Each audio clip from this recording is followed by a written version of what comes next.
escuchan ahí? Perfecto. Bueno, como decía, feliz de andar por aquí. Si bien llevo 20 años fuera de Chile, mi familia y mis raíces están acá, así que siempre es buenísimo volver a casa. Me han pedido que haga una charla que tenga que ver con innovación, educación, tecnología, que son los temas que trabajo. Voy a tratar de hacerlo de una manera en que podamos abrir debate y discusión.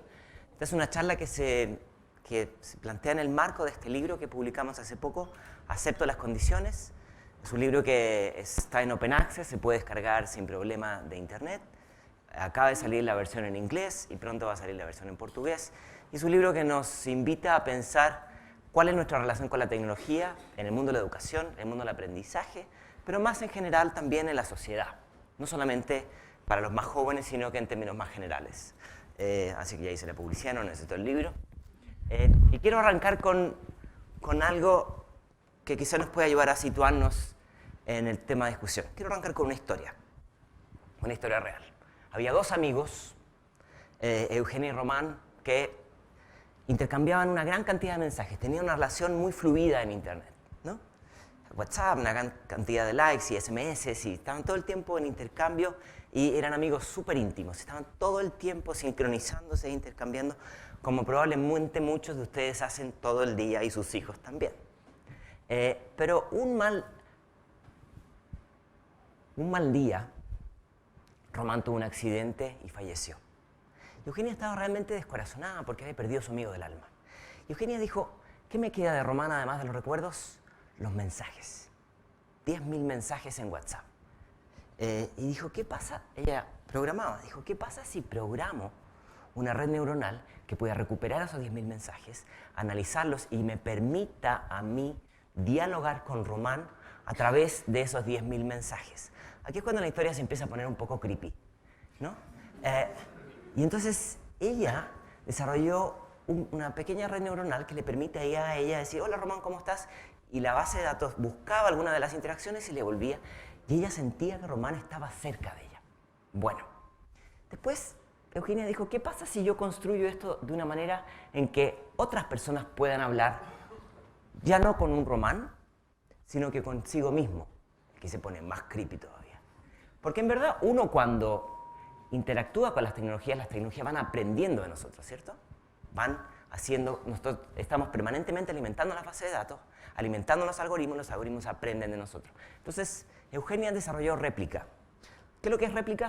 Es una app que te pregunta cosas, ¿cómo estuvo tu día? ¿Qué hiciste hoy día? ¿Cómo te llevas con tu jefe? ¿Conversaste con tus hijos? ¿Cuál es tu película favorita? Y el algoritmo empieza a aprender de ti. Y hoy día es una red súper popular entre adolescentes que están todo el tiempo hablando consigo mismos. Antes, en la vieja época, las redes sociales eran para hablar con otros. Ahora la red social es para hablar contigo, para entrenar un algoritmo que hable contigo mismo. En ese mundo nos está tocando vivir, en un mundo de datos intensivos y de relaciones y de interacciones un poco diferentes a las de antes. Y lo que yo quiero plantearles es que en vez de dicotomizarlas y plantearlas como utopía o distopía, mejor pensemos en los matices, en las oportunidades y en los retos que hay detrás. Y lo quiero hacer a la luz del aprendizaje y a la luz de los profundos retos que esto plantea para la educación. Pensemos en una ciudadana del siglo XXI que nace este año. Pongámosle un nombre. A ver, ¿alguien que me sugiera un nombre? Javiera, muchas gracias. Entonces Javiera, digna representante de la Javiera de la generación alfa, nace en el 2020, al 2028 va a estar terminando enseñanza media, y al 2055, si Javiera así lo quisiera, podría estar a mitad de este siglo terminando un doctorado. Puede ser un poco antes, un poco después, pero más o menos Javiera a mitad de este siglo va a estar terminando un doctorado. Siguiendo las expectativas de vida, sin demasiada dificultad, Javiera podría vivir hasta la primera década del siglo XXII, ¿correcto? No estoy haciendo una extensión brutal, sino que estoy calculando cerca de 90 años. Y como están las reglas de jubilación, Javiera podría trabajar sin demasiado problema hasta el 2084. Es decir, después de su doctorado, podría tener más de medio siglo de vida útil en términos profesionales. Entonces, bueno, aquí Javiera tiene un enorme reto, que es el mismo reto que tenemos nosotros, pero aquí lo vemos a distancia y quizás es más fácil. o Javiera se mantiene permanentemente aprendiendo, o Javiera queda absolutamente obsoleta, ¿no? Y entonces, si Javiera va a estar en el mercado laboral por lo menos 30 años, ella tiene que jugar en la misma modalidad que muchos de nosotros estamos.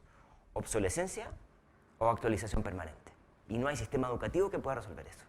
Javiera va a tener que desarrollar sus propias estrategias de actualización. Y esta tensión entre cambio y adaptación es en la que estamos todos. Las empresas, las personas, los sistemas educativos. Se habla mucho del upskilling y el reskilling, ¿no? Tener habilidades que se van actualizando. Y a mí me encanta y trabajo en educación y creo en eso. Pero la verdad es que los cambios exponenciales de la tecnología no están muy cerca de los cambios que ni siquiera son graduales en la adaptación de las habilidades, que a veces son mucho más lentos de los que quisiéramos, para los demás y para nosotros.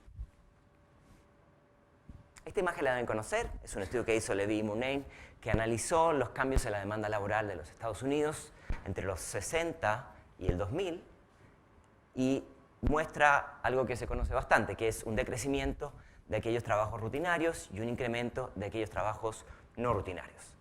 Cuello azul, cuello blanco. Y se han hecho proyecciones después y la verdad es que la tendencia se mantiene. En otros países la separación de las brechas no es tan evidente como en los Estados Unidos, pero la verdad es que se mantiene esta tendencia de manera clara. Peter Drucker hablaba de este trabajador de cuello blanco y entonces quienes estábamos al lado de los blancos estábamos a salvo y los que estaban en el lado de los azules estaban en problema. Pero como decía Fukuyama, ese ya no es el fin de la historia. Esto va cambiando de una manera interesante. Por ejemplo, si ustedes juntan todos los equipos de staff de las principales compañías de Internet hoy día, es decir, por donde pasa una parte importante del tráfico digital del planeta, recordemos que la mitad del planeta tiene acceso a Internet, toda esa población, todos los empleados de Google, de YouTube y todas las compañías que ven ahí, son menos que los empleados que trabajan en General Motors. Y hay compañías como Instagram, que tiene apenas 400 empleados, a lo mejor hoy día son 500, pero es una porción mínima, y estamos hablando de 200, 300 millones de usuarios, o sea, realmente no hay una simetría entre el alcance de estas compañías y la demanda laboral. Y si ustedes ven el poder de cobertura de la fuerza laboral de estas empresas, que tienen un 20% de los índices principales, nos damos cuenta de que no va a haber la misma cantidad de demanda en las empresas high-tech que las que hubo en otras eras. Entonces esto plantea retos súper interesantes, plantea algunos problemas, pero lo que hay de fondo es que en el contexto de usos intensivos de datos, no va a haber una extrapolación de las demandas de otras revoluciones anteriores.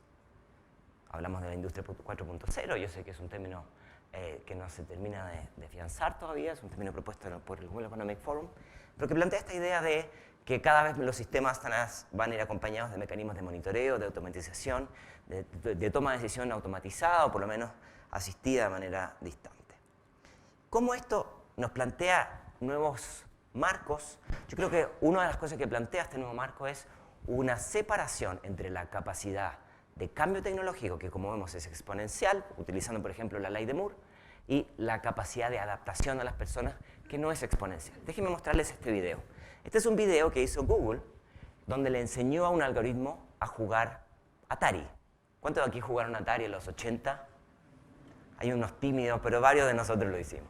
Y aquí le enseñó el algoritmo, le mostró al algoritmo, Google le mostró este juego sin enseñarle a jugar. Es decir, el algoritmo empezó a probar idas y vueltas, empezó a ver que si le pegaba la pelotita podía ganar puntos y el algoritmo fue aprendiendo. ¿Sí? A los 120 minutos el algoritmo ya había aprendido, pero además estaba jugando como un experto. ¿Sí? No sabía leer ni un manual, probablemente había capturado información de Internet y ya jugaba bastante mejor que lo que yo podría jugar, sin una instrucción, es decir, sin un mecanismo de fiscalización en el proceso de aprendizaje.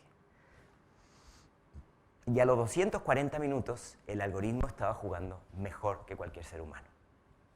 Entonces, si bien esto es muy caricaturesco y este ejercicio tiene 2 o 3 años probablemente, el tiempo que hoy día demoraría es mucho menos, lo que hace el algoritmo es aprende.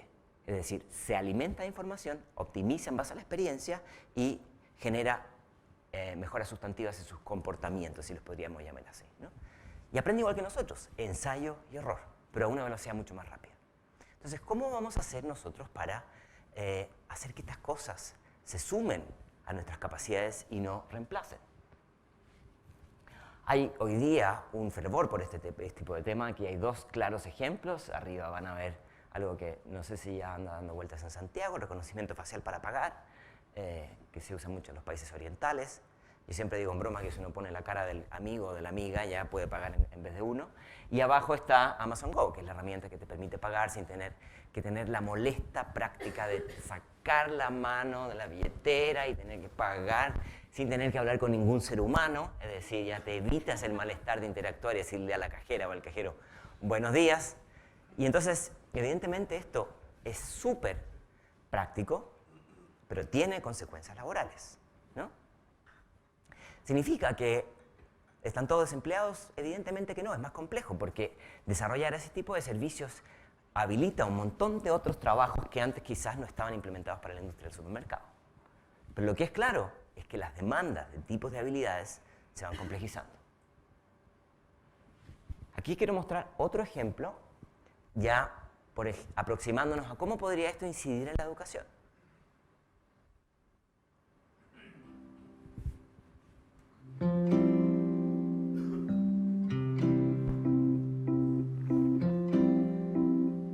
Hi, my name is Lily. Hi, Lily. Nice to meet you. How far is the moon? The moon is about 250,000 miles That's from a Earth's lot. average. What is 2 plus 2? 4. Awesome job, Grayson. What is the speed of light?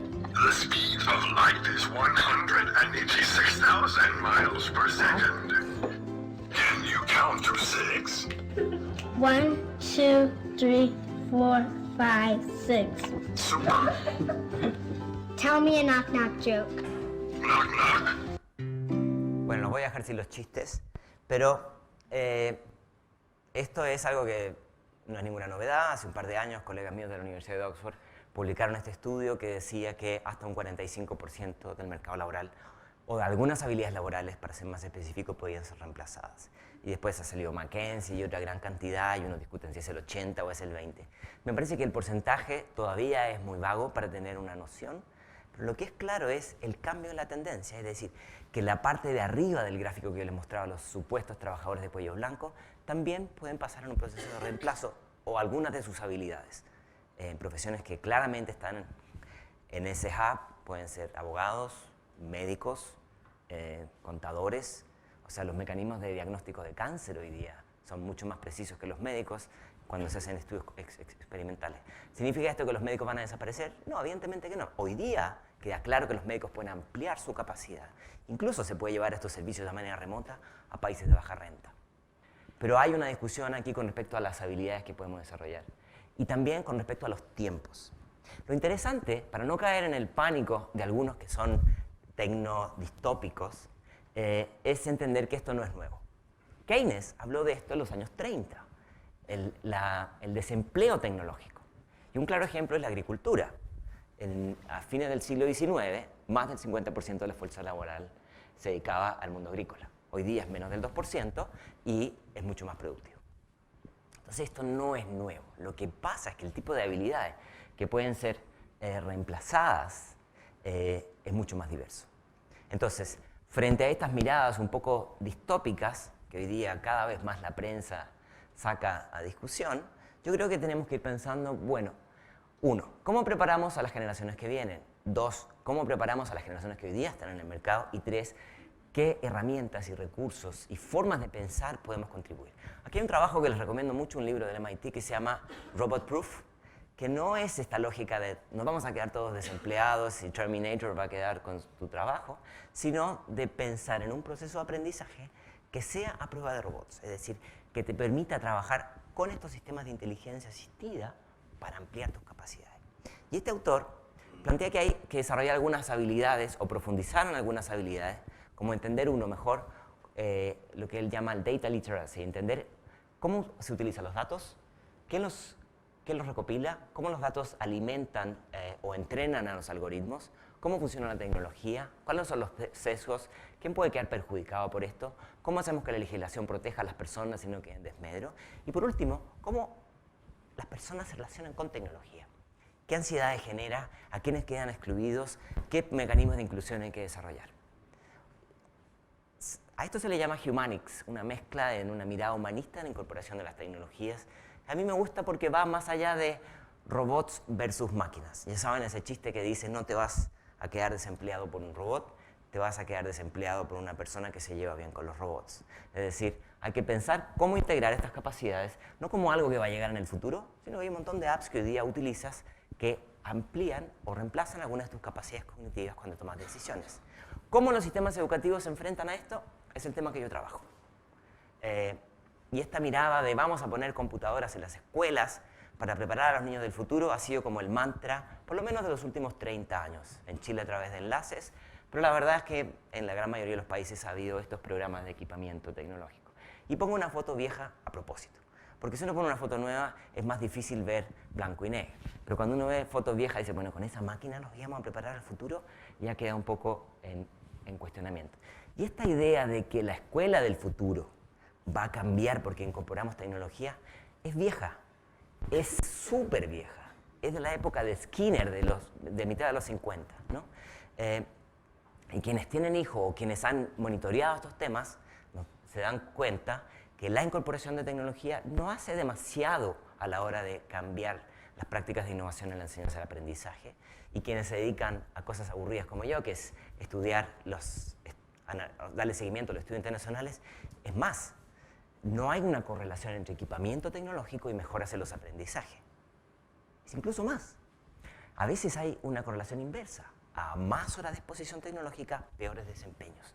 Entonces, esta promesa ha ido complejizándose. Aquí, por ejemplo, hay un estudio que muestra en un segundo nomás que hace una correlación entre exposición a tecnología y capacidad de lectura en pantalla. Y muestra un gráfico complejo que dice que los desempeños cuando los jóvenes de 15 años han estado muy expuestos a tecnología tienen baja comprensión lectora en pantallas. Y quienes no han tenido acceso a tecnología tienen baja comprensión en pantalla, baja comprensión lectora en pantalla. Entonces, los que sí podrían tener un mejor desempeño son los que tienen un uso moderado. Whatever it means moderado, porque eso es más complejo, ¿no? Entonces, esto ha puesto en jaque muchos de los programas tecnológicos. ¿Por qué? Porque la incorporación de tecnología, evidentemente, si no está acompañada de una serie de procesos, la tecnología por sí sola no genera los cambios. Y esto creo que se puede extrapolar a otros contextos, no solamente el mundo de la educación. Puede también aplicar a contextos de desarrollo de habilidades en el mundo empresarial. Porque hay tecnologías viejas y nuevas para hacer cosas viejas. Puedes tener un proyector o un retroproyector y hacer la misma cosa. ¿Algunos de ustedes estuvieron con un retroproyector en la universidad? Yo sí. Después tenemos otros tipos de tecnología que son un poco más divertidas, que hacen cosas y a diferencia, por ejemplo, de mostrar mapas en 2 dimensiones, ahora los das vuelta y puedes hacer un zoom al cuerpo humano y qué sé yo. Las investigaciones, de nuevo, muestran que esta segunda capa de tecnología tampoco genera un cambio sustantivo en los aprendizajes. Una vez más, porque si la tecnología no está acompañada de una serie de otras cosas, la tecnología por sí sola no hace magia. Y la tercera nivel es más disruptivo desde lo pedagógico, es decir, de las formas en que aprendemos, y no tanto desde lo tecnológico. Aquí hay una foto de chicos en New Hampshire trabajando de manera colaborativa con estudiantes en Buenos Aires, utilizando ambos idiomas, haciendo trabajo en equipo, negociación de conocimientos, construcción distribuida de saber, utilizando tecnología bastante vieja, ¿no? Skype, Google Drive y correo electrónico. Entonces yo creo que aquí lo interesante no es qué tan innovadora es la tecnología, sino que cómo la utilizamos. Vamos a ver esto.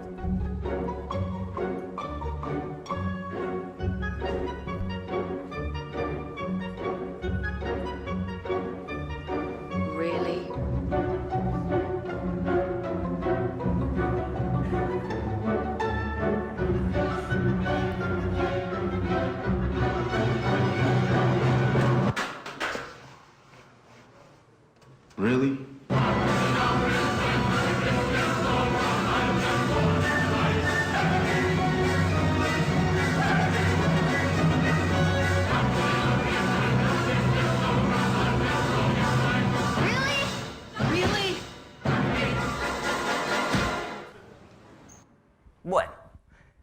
es algo que pasa solamente en los Estados Unidos, ¿no? Muchos padres se quejan de que sus hijos están juntos a la pantalla todo el tiempo y ellos a veces tienen problemas para separarse. Y me parece válida preguntarse entonces cuánta tecnología podemos soportar. Y esa pregunta la podemos cambiar por cuánta información podemos registrar, por cuántos likes podemos tener, o por cuántas recomendaciones de artículos, o por cuántas películas podemos darle seguimiento recomendadas por amigos, o por cuántas noticias podemos leer en el teléfono mientras estamos en el transporte, o cuánta información podemos discriminar que pueda ser relevante. La verdad es que es bien difícil en una época en que estamos absolutamente desbordados por la información a la que tenemos acceso. La fotografía es un poco en broma, por supuesto, pero mientras más se expone la columna cervical a mirar el teléfono, más daño nos hacemos. En Chile, por ejemplo, los niños, no los adolescentes, están expuestos a casi 7 horas de pantallas al día. Y entonces, esto evidentemente va a implicar desarrollar habilidades de autorregulación en una época de sobreexposición. Lamentablemente, creo yo, hay sistemas educativos que han decidido, porque se han visto desbordados por esta situación, que evidentemente no ocurre solamente en la casa, sino que en la clase, en las escuelas y los colegios, han optado por prohibir el uso del teléfono. Es un camino, está el camino complejo también, que es incorporarlo de una manera inteligente, y otros han optado por negar. Y entonces esto genera evidentemente un divorcio entre las dinámicas de tecnología y el aprendizaje. Yo no estoy diciendo que tenga que estar el teléfono siempre, pero prohibirlo para todo también tiene un costo, hay un costo de transacción. Quiero mostrar aquí un video de los dos posibles caminos, de los dos extremos de cómo las escuelas se están incorporando este tipo de práctica. A la izquierda vemos el teléfono para todo y en todo momento, y a la derecha vemos una experiencia en China de una demostración de a cientos, si no miles de niños chinos de cómo no hay que traer el teléfono a clase, y hay un señor con un martillo reventando el teléfono con una lección que al dueño del teléfono probablemente no se le va a olvidar. Lo que yo no sé es por qué le pega tantos martillazos al teléfono si con uno ya bastaba, ¿no? Y entonces la pregunta que yo me hago a ustedes como profesionales, como padres, como ciudadanos, ¿cuál de los dos extremos es el que queremos? ¿Comer con el teléfono o estas sanciones un poco caricaturescas? Probablemente queremos navegar entre medio, ¿no? Pero eso implica un uso más inteligente de la tecnología. Y aquí viene un cambio importante, porque ya el uso no es solamente saber utilizar la tecnología, sino que hacer un uso crítico, saber discriminar, saber leer entre líneas y saber cuándo no hay que usar tecnología. Aquí hay uno de los gurús del aprendizaje con tecnología, que es Simon Papert, profesor del Media Lab del MIT, que plantea que el rol del docente es crear las condiciones para la innovación y no entregar cajas de conocimiento prefabricado hecho. Yo no sé ahora, pero cuando yo estudié de joven en este país me entregaban el conocimiento hecho y mi tarea era memorizarla y aprobar exámenes con eso. Espero que desde que me fui hasta ahora eso haya cambiado. ¿Y cuál es hoy día la moda? ¿Dónde están los intereses? Bueno, antes se hablaba de alfabetismo digital, saber utilizar las herramientas, y hoy día esto se ha ido complejizando a la luz de, como vamos a ver, entonces se va a conectar con la primera anécdota que les conté, con la idea de un uso quizás más activo de la tecnología. Ya no solamente en el asiento del pasajero, sino que en el asiento del conductor de la tecnología. Una parte tiene que ver con el código, que es algo que en los 80 también se enseñaba en las escuelas, pero ahora con una cosa que se llama pensamiento computacional, computational thinking, que es entender cómo funcionan las tecnologías. No necesariamente tiene que ver con código, sino que es entender cómo funcionan las tecnologías, para qué nos sirve, para qué no, cómo interactuar con ellas, qué consecuencias generan, cómo los sistemas toman decisiones, con qué información. Entonces ya no es solamente el código, que el código a lo mejor es para un segmento más específico, sino que este tipo de pensamiento que recoge muchas cosas del pensamiento científico, ¿no? Si yo tengo un problema complejo, lo separo en partes, o me abstraigo, o identifico si hay algunos patrones. Y esto la verdad es que lo podemos aplicar en la vida cotidiana para cualquier problema, para cualquier conflicto. El pensamiento crítico, a través de estos 4 ejes que son claves para el pensamiento computacional, tiene una enorme aplicabilidad en otros marcos. Entonces es buena idea, creo yo, que los más jóvenes desarrollen este tipo de pensamiento que no se agote en el código. Aquí hay algunos libros que les interese este tema. Dos libros desarrollados por el Media Lab del MIT, Lifelong Kindergarten y Connected Codes, ¿no? Hay todo hoy día un boom de las escuelas que incorporan esto. Y están estas dos familias, estas dos ramas. Una es que aprendan a programar y hacer código, y otros que aprendan a pensar cómo funciona la tecnología. No es que sean completamente distintos, pero uno es más ambicioso que el otro, creo. Además que ustedes ya saben que las máquinas de inteligencia artificial ya pueden desarrollar código. Entonces, esto ha generado, creo yo, una enorme complejidad en los sistemas educativos, que todos quieren innovar, todos quieren preparar a los jóvenes para las generaciones que vienen, pero muchas veces esa innovación se agota en poner un software para matemática o un software para lenguas y no necesariamente genera los cambios sustantivos, que es entender que cuando se incorpora tecnología cambia el contexto de aprendizaje. El docente puede estar expuesto a que le den una actualización que él no había visto desde Wikipedia o de otra red social. Y además esto genera nuevos contextos. Ya no es solamente online y offline, sino que está el on-life, es decir, donde se mezclan estas cosas. Que es lo que estamos haciendo muchos de nosotros. Mientras me escuchan a mí, están hablando con una señora o con un colega. Y está bien porque lo hacemos todos, ¿no? Este nuevo como marco de combinaciones. Y esto genera una relación distinta con el conocimiento. A veces de desbordamiento. Voy a mostrar 4 ejemplos de cómo otros países están aproximando esto. Finlandia, que suele ser como el best practice que siempre se muestra, donde han puesto mucho énfasis en habilidades más transversales, como el emprendimiento o la ciudadanía participativa, donde los jóvenes tienen que tener una actitud de mucho mayor protagonismo, donde lo que importa no es memorizar, sino que desarrollar todas esas habilidades que están ahí. Pero esto tiene una dificultad. Esto no se ve en la prueba PISA, no se ve en un examen, no se ve en la PSU. Esto es una manera de aprender a vivir, aprender a relacionarse con otros. ¿Es esto más importante que el aprendizaje tradicional? Yo creo que no, pero es importante encontrar un equilibrio. Otro ejemplo, este es más orientado a la empleabilidad, es el modelo coreano, donde los chicos en la secundaria, en la enseñanza media, en el liceo, tienen experiencias de inserción en el mundo industrial muy tempranos. Entonces el currículum se adapta mucho a las necesidades industriales y las experiencias en el campo son desde muy tempranos, ¿no? Y se fomenta la idea de que todos hablen 2 o 3 lenguas y, por supuesto, trabajo en el extranjero, porque eso te abre la cabeza, ¿no? En ese tipo de rubro. Otro ejemplo interesante es una escuela de Suecia con un nombre un poco difícil, Kunskapsskolan, que hace una buena combinación entre aprendizaje personalizado y aprendizaje colectivo, donde el docente no es la única fuente de información, sino que es un coach. Y entonces define el coach con el estudiante cuál va a ser su estrategia de aprendizaje y él, cada ciertos periodos breves, lo va acompañando y luego se juntan todos. Entonces, las aulas son más flexibles porque hay una parte para aprender solo y una parte para aprender en equipo. Y este modelo ya se ha replicado en la India, en Inglaterra y en otras partes.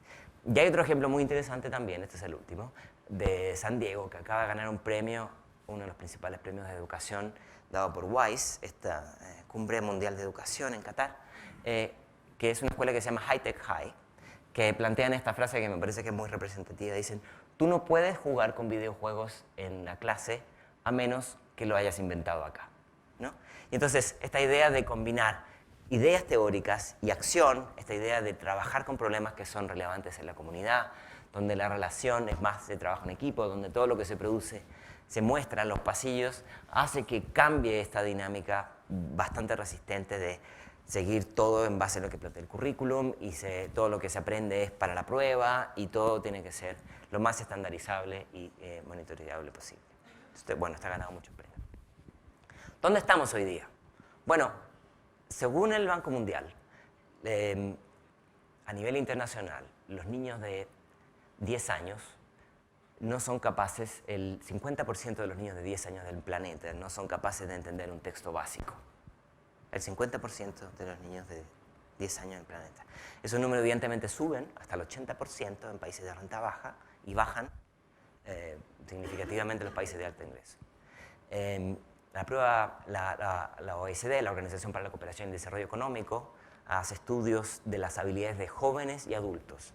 La última prueba aplicada en Chile fue el 2016, una prueba que se llama PIAC, y entonces ve habilidades de lectoescritura, matemáticas, otras. Y vio que el 50% no tiene la capacidad de superar los niveles de alfabetismo funcional, es decir, no pueden utilizar de manera práctica y activa los textos que leen para su vida personal o profesional. Es complejo eso. 50%. Y la última prueba PISA, que es la prueba aplicada a los jóvenes de 15 años, ya no en Chile, sino que internacional, que se liberaron los resultados hace pocas semanas, muestra que menos de 1 de cada 10 niños puede distinguir un hecho de una opinión. Un hecho de una opinión. Y es bien difícil hoy día, en una época donde toda la información parece estar sujeta a procesos de alteración y manipulación. Es súper importante aprender a leer entre líneas. Especialmente cuando las generaciones más jóvenes, sus fuentes de información no son las tradicionales, no son ni el libro de texto, ni el texto clásico, ni un paper académico, sino que son las redes sociales, es YouTube. Curiosamente, YouTube hoy día, para los más jóvenes, es mucho más relevante que Google porque no hay que leer o hay que escuchar solamente. Esto no es necesariamente malo, pero es distinto. Y si no se desarrollan ciertas habilidades para aprender a leer entre líneas, esto se pone un poco complejo. No sé si alguna vez vieron este chiste.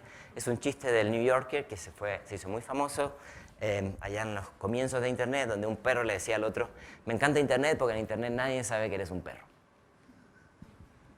Increíble que 30 años después la gente sigue riendo.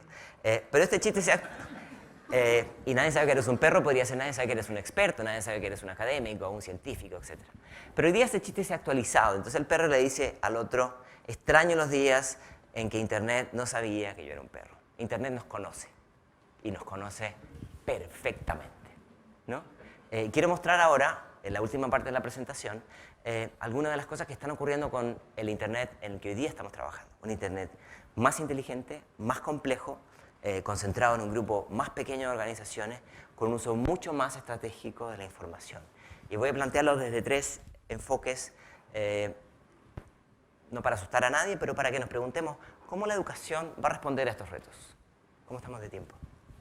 El primero tiene que ver con mostrar, a mí siempre me preguntan, ¿dónde está el cutting edge de educación y tecnología en el mundo? Bueno, evidentemente está en China, no hay ni una duda que está en China.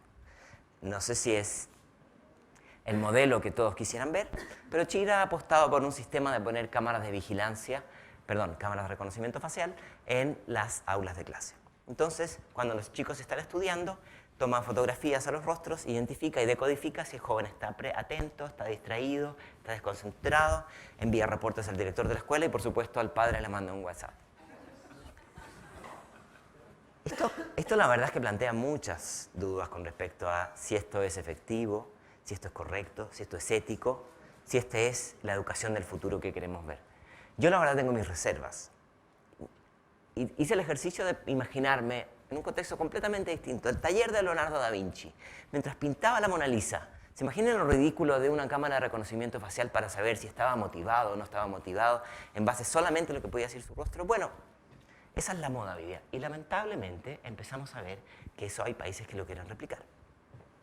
El segundo eje de habilidades digitales que hay que pensar hoy día es que a pesar de que estamos tremendamente informados, somos profundamente hackeables en nuestra manera de pensar y sentir. Les voy a dar 2 ejemplos. El 70% de los videos que se ven en YouTube, que probablemente son varios cientos de miles de horas, son recomendaciones del algoritmo. Es decir, son videos que quizás tú nunca verías, pero como te los recomienda el algoritmo, te quedas enganchado. Probablemente con Netflix pasa parecido. Y otro ejemplo, en Inglaterra, se identificó que cuando un usuario pide un Uber y la app se da cuenta que tu batería está por acabarse, te sube la tarifa.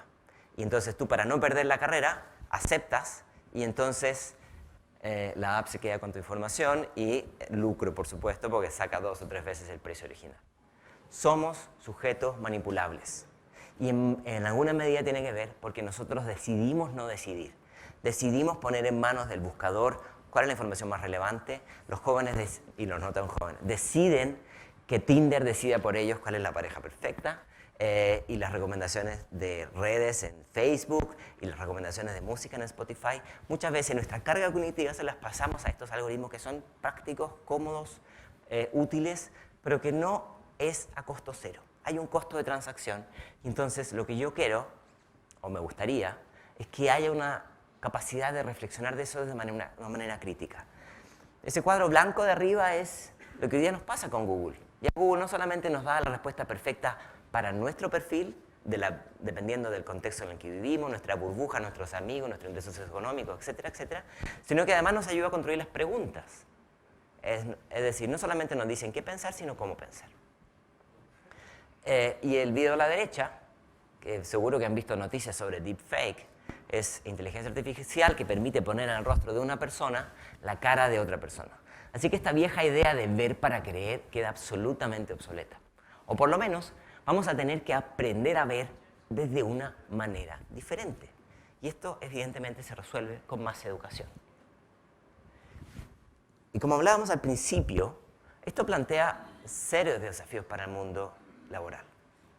En términos de, mientras más inteligencia artificial hay, que hace mímesis de las tareas cognitivas de ver, escuchar, reconocer voces, reconocer canciones, reconocer textos, traducir idiomas, entonces empezamos a ver más capacidades de automatizar procesos de consumo, o ese pequeño robot que está instalado en el sur de Francia para asistir a adultos mayores, o esas esas máquinas que acarrean las cajas de Amazon, o estos pequeños chatbots.